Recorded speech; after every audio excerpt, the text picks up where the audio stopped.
The most disturbing videos on the internet today. Let's dive in. I swear to God, this hand dryer just turned on by itself. And that's how far, like, this is how far away I am from it.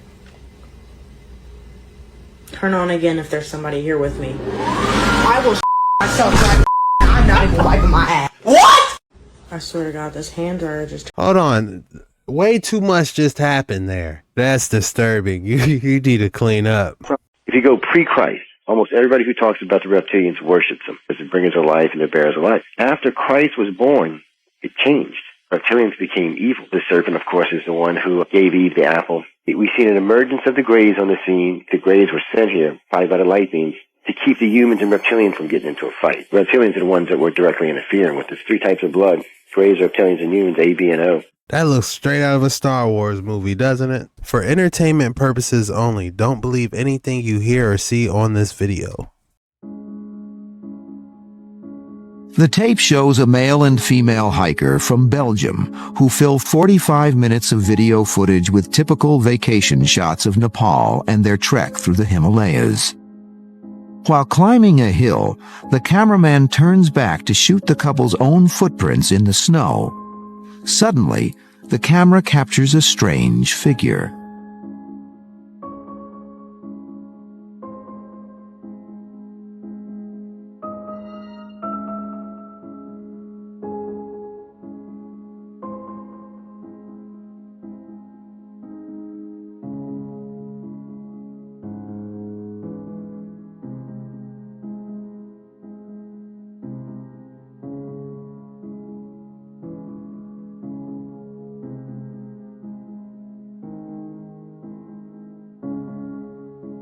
That wasn't no bear. Could have been a Sasquatch or a Yeti.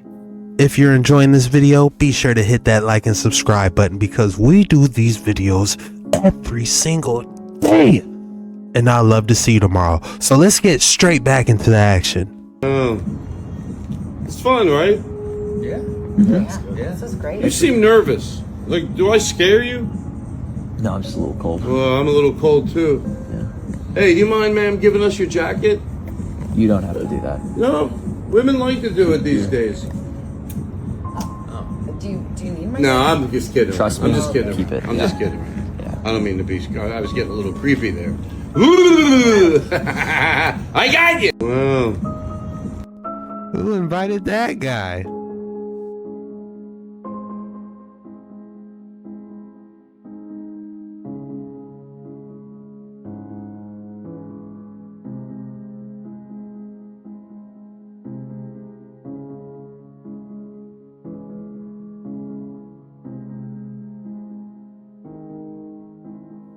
I wonder why they made him green. They made everyone else darker, but they made him green for some reason. What does that mean?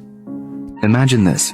One of the world's most famous paintings, the hidden secret in Da Vinci's masterpiece, The Virgin and Child by Leonardo da Vinci, might be hiding something far more unsettling than anyone ever imagined. And here's where the story gets even stranger. Weeks before Leonardo painted this masterpiece, he vanished. For 20 days he disappeared without a trace.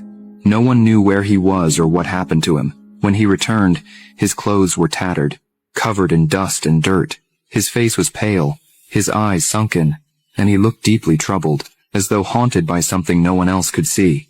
His family begged him for answers, but he refused to speak about it. He gave them nothing. Eventually they gave up, and over time, they forgot. And then, without any explanation, Leonardo began working on what we now call The Virgin and Child.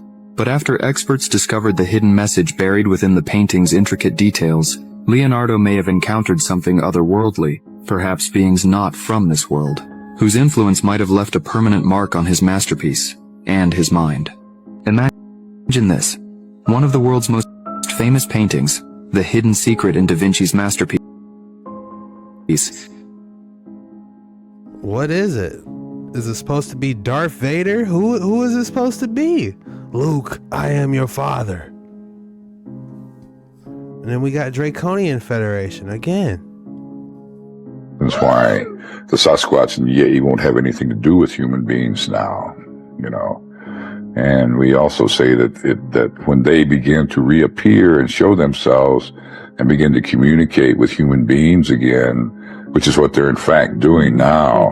Certain select people, we say, are being touched by spirit, and the Sasquatch are being guided to them to give them special messages about the closing and the end of this fourth cycle, because there's a beginning, another cycle that's going to be starting in the very near future for us. And so the Sasquatch are beginning to reveal themselves and beginning to reveal information and secrets, if you will, that they've long held for themselves, for us, about ourselves and things, and what we need to be prepared for and what we need to be doing, you know, to help heal this Mother Earth, this planet, and things. Unfortunately, a lot of people, excuse me, a lot of people equate the Sasquatch and the Yeti, you know, with the ETs. And I've had a lot of people ask me about that. And from my understanding of it, from them themselves, they watch these ETs because from the first ones, they remember in their genetic memory, they remember when they first came. And when they went out to see them, went out to greet them, basically, the first thing that happened was the ETs enslaved them, you know, and tried to use them. That's why the Sasquatch and the Yeti. I believe them. It makes sense. Those ETs are always up to no good. Them and the Anunnaki always trying to get somebody to mine some gold. I believe them. It makes sense. Those ETs are always up to no good. Them and the Anunnaki always trying to get somebody to mine some gold. Do you guys know about the Bolivia salt flats? This was an ancient sea that dried up. Now, for about 9 months out of the year, it forms hexagons, and the rest of the year, it gets flooded with water and creates a perfect mirror. This area is 4,000 square miles long, and it's almost completely flat. Across the entire thing, there's only about 3 feet of variation in height. I talk all the time about how the firmament is a hexagonal lattice.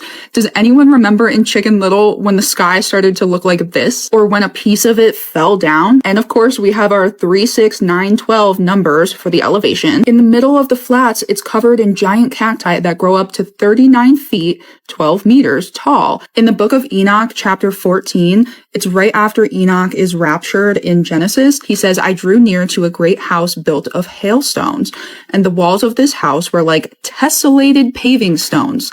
Tessellated, Tesla, and they were all of snow, and the floor was of snow, and the ceiling was like shooting stars and flashes of lightning, and in the midst of them were fiery cherubs, and their heavens were water. And then twice in Revelation, God says he hates the Nicolaitans. Could this be the elite that are trying to break the tessellating stone, the firmament? NASA uses the salt plains to adjust and improve the accuracy of satellite data. I've mentioned a couple times that I think that satellites are mostly there to monitor the firmament. There's always aluminum tanks on the videos of them. When I broke down what I think the sky ice would be made of, in order to make it a solid crystal, like a barrel consistency, all you would need to do is add aluminum. Why do all of these satellites have aluminum? Let me know what you guys think. If I'm not mistaken, aluminum isn't the best for you for your health. There's a long history in UFO sightings of, as well as the lenticular disc shape that's often seen in classic UFO sightings. In a lot of sightings, and these have been tracked by a British guy called Patrick Jackson, there are these metallic silvery spheres seen adjacent to these objects. And so Patrick developed a theory that these spheres are some kind of protection mechanism, that they're stopping bad guys from entering Earth's atmosphere.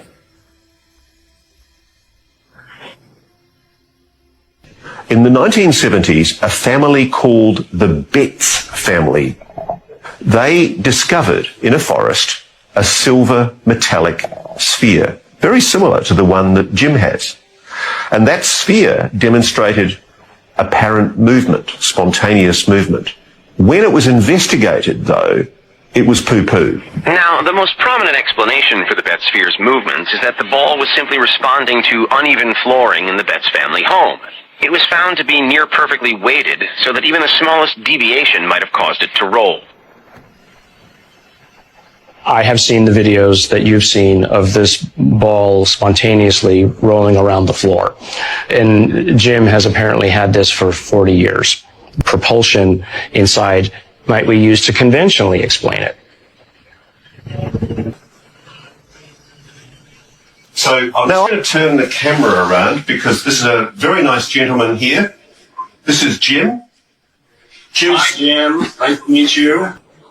So the fact that a scientist of the great reputation of Professor Gary Nolan is at least prepared to consider the possibility that there might be a non-human explanation for the technology that Jim has in his possession is mind-blowing.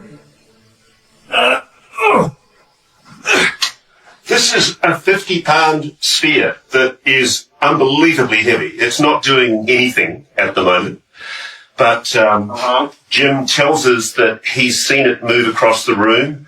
It would be good if you could get some rust or anything on the surface. If it's okay with you, we might scrape some of the rust off. You bet.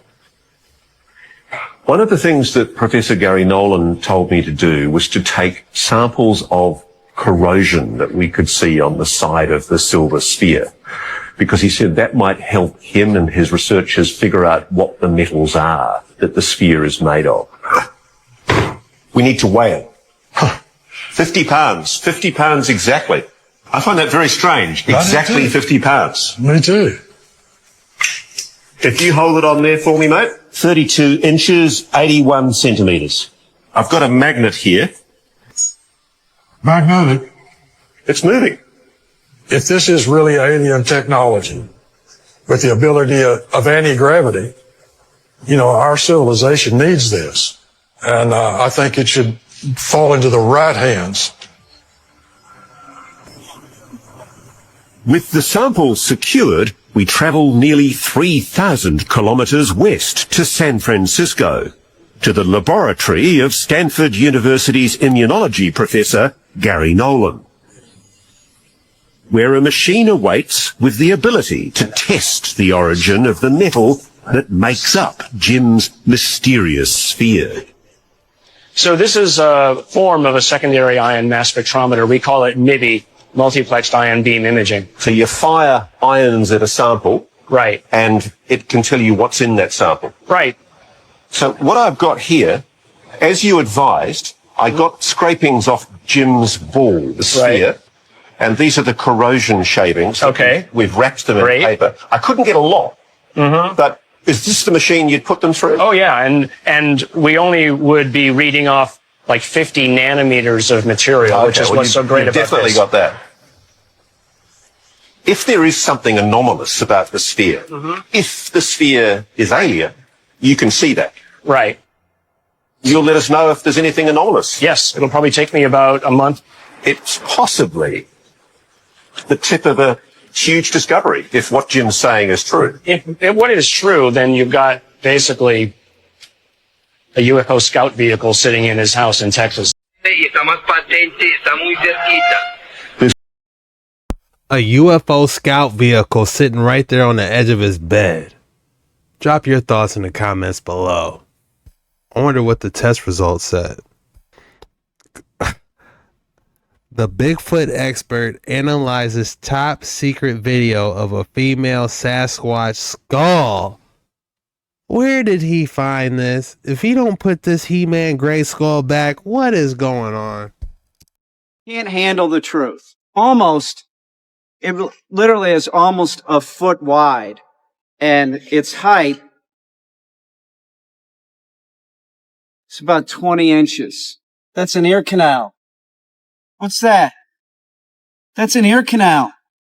There isn't anything the government can do about this. I'm going to make sure everybody knows that Bigfoot and Sasquatch, they're real.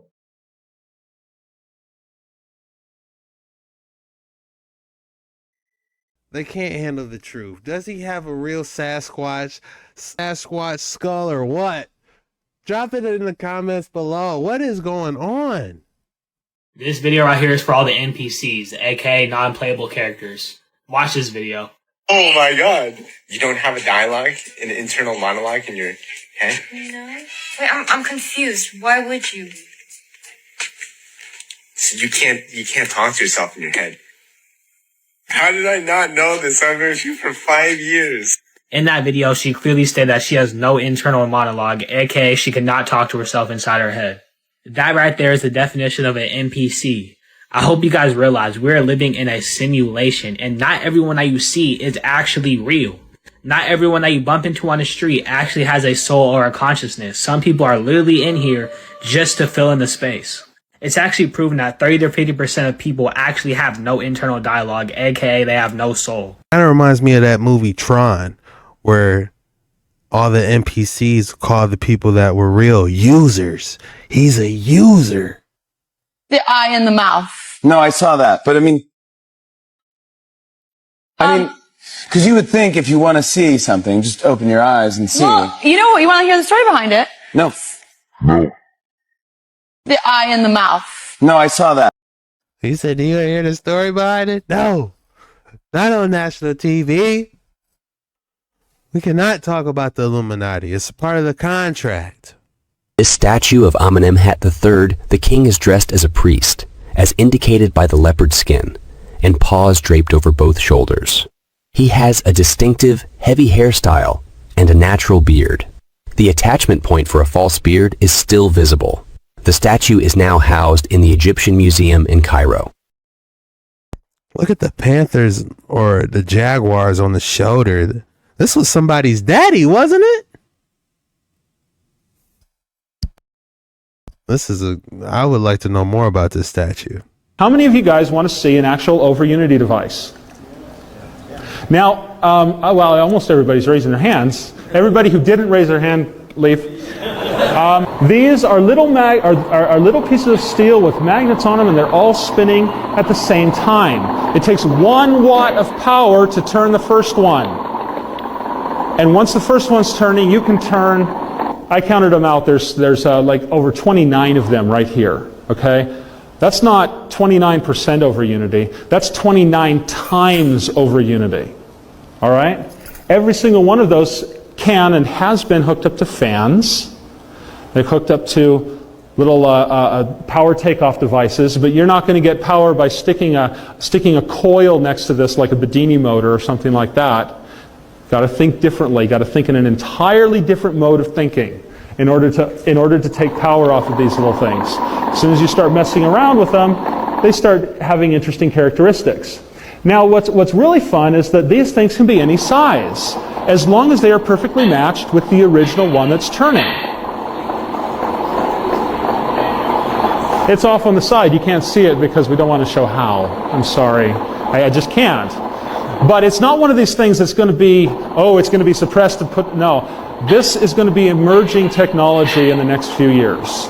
We're not trying to revolutionize the world, destroy the oil industry, get rid of all power plants. We're not trying to do that because that's, I don't know, doesn't work that way. But you're going to see super efficient motors. You're going to see magnetic communication, because we've already played around with this. You can communicate through these things. Once you create that etheric field, you know, that little squiggly thing that I showed you, that field communicates to every single one that you put into it. And so if you put yourself into it, interesting things happen. If you put communication devices into it, interesting things happen. So we're going to be seeing this as emergent technology. We've already talked about Hartmut-Mueller and the global scaling. This applies itself to that idea. It's done differently, but that's okay. There's thousands of ways to do something. Every road leads to Rome. They're on top of little glass bowls. The interesting thing is, when we were doing magnetic motor research, we looked at the way most magnetic motors are designed, and they're designed all wrong. Because, let me ask you this, is there anything in nature that is perfectly spherical? Raise your hand if you can name one thing that's perfectly spherical, besides maybe a buckyball.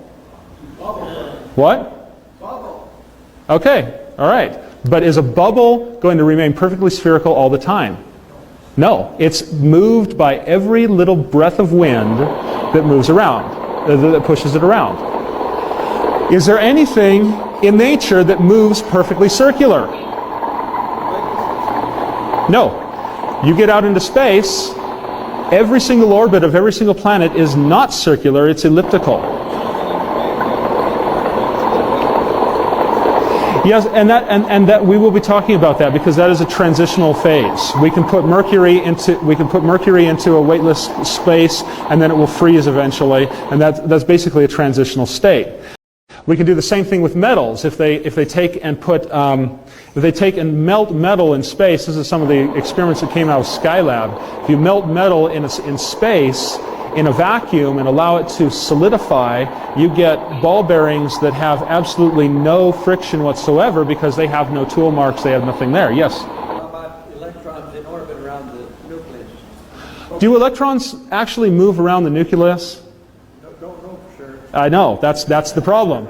Quantum physics says that, okay, our established idea that this is the model that we've all been taught. Electrons move in a circular orbit, and some of them are moving this way, and they move it in different ways and patterns and at different levels. But as Thorsten Ludwig said today with Heisenberg's idea is that you can never predict where that electron is going to be. It might be there, or might be there, or might be there. There are only possibilities. So we don't really know what's going on inside that electron, but we use this model, and that gives us a certain perspective. Something viewed from one perspective is by definition two-dimensional. Do we live in a two-dimensional world? No, we don't. We live in a 3 or 4 or 5-dimensional world, and so we have to look at things from many perspectives. Science is one perspective. Right here today is another perspective. So we're having fun with that. How many of you guys want to see? He's saying we will see this technology over the years, but this looked like it was recorded a while ago. I haven't seen any type of Overunity device. Could they utilize this type of technology back in the day with the ancient structures that harness etheric electricity? So if we just got one building generated etheric electricity, technically if it was the same size, you could power up an entire city. Overunity device. Drop your thoughts in the comments below. I kind of feel like we're getting somewhere, honestly. The elongated heads kind of make this look alien, doesn't it? I'm getting a creepy vibe from this. Salter. Like if we just looking at it and we're just going off context clues, okay? Whatever this thing is way too big. And what's going on with the stomach here? Like this isn't your average stomach. These kind of remind me of those little roach looking creatures on Men in Black. You know, that was like, what's that? Tell me this don't look like them. There's something extra going on here, guys.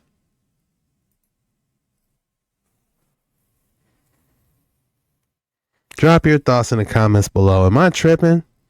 This has to be the most Floridian thing I've ever seen.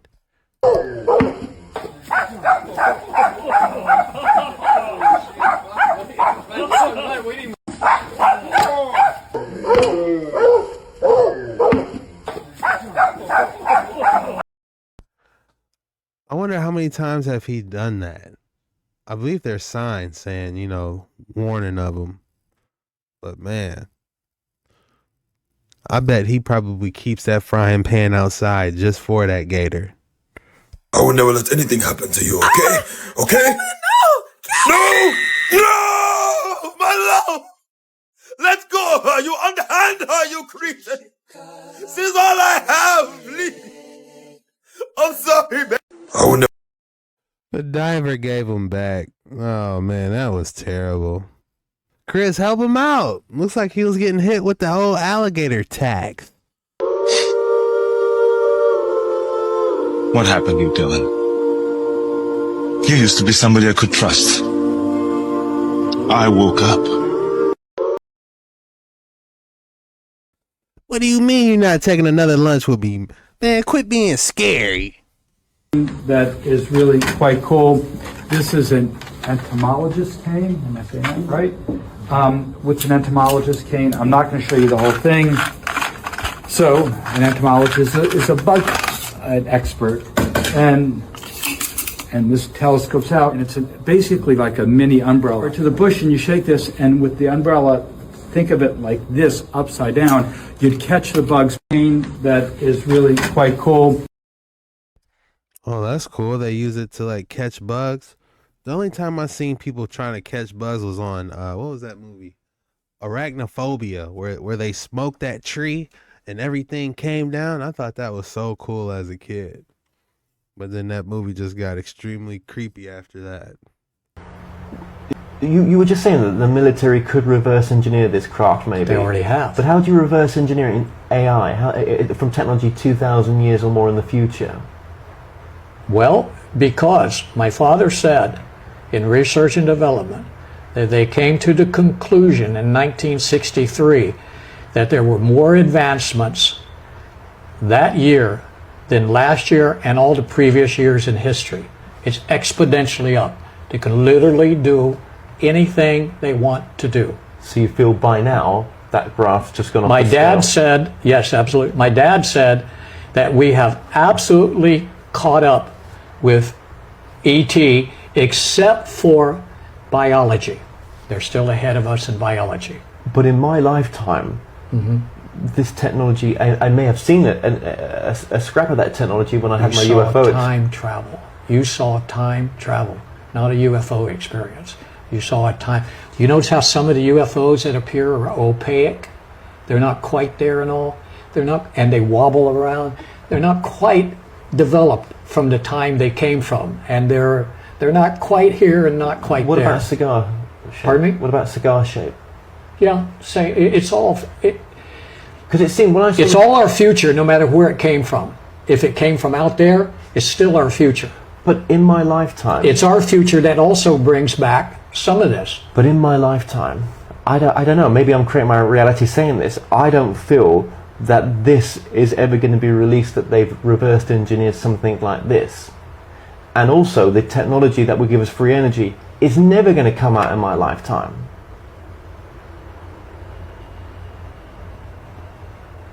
Why do I say that? Like so confident for? Have I got it wrong? Field density. But right now we're relying on conventional power plants, of course, conventional technology. No such thing as solar. No, it's we've got this carbon footprint. We've got the normal space program still just trying to evolve as it is. Scientists with their understanding. It's a ruse.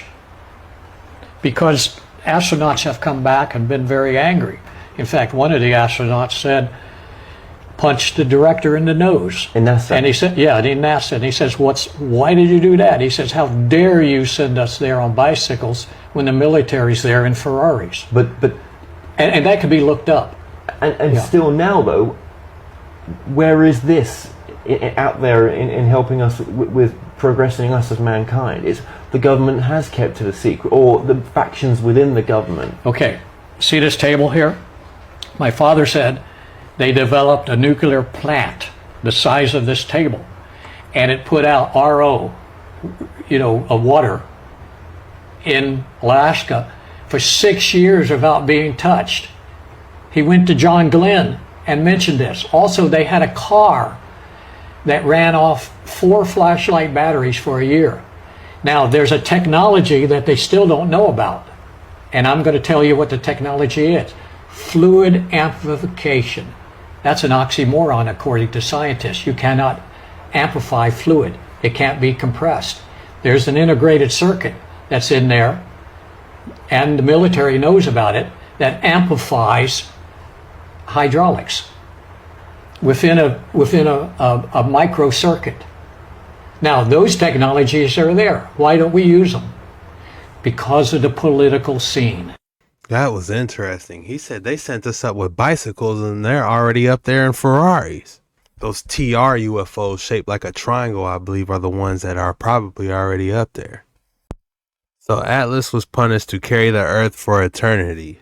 What if earthquake happens anytime he sneezes? That would be wild. News Nation has also obtained exclusive never-before-seen video of one of these alleged UFO crash retrievals. We did recover things that were exotic in nature in the sky, and we know they were classified craft. And we recovered them and took them back to where they go. We did recover things that were exotic in nature in the sky, and we know they were classified craft. And we recovered them and took them back to where they go. This helicopter is definitely dangling something. I would like to see what it's carrying. Go ahead and drop Friday Night Live as the code word in the comments. That shows me you made it this far and you are a real one. And I just want to thank you for your support. This was the most disturbing videos on the internet today. See you tomorrow.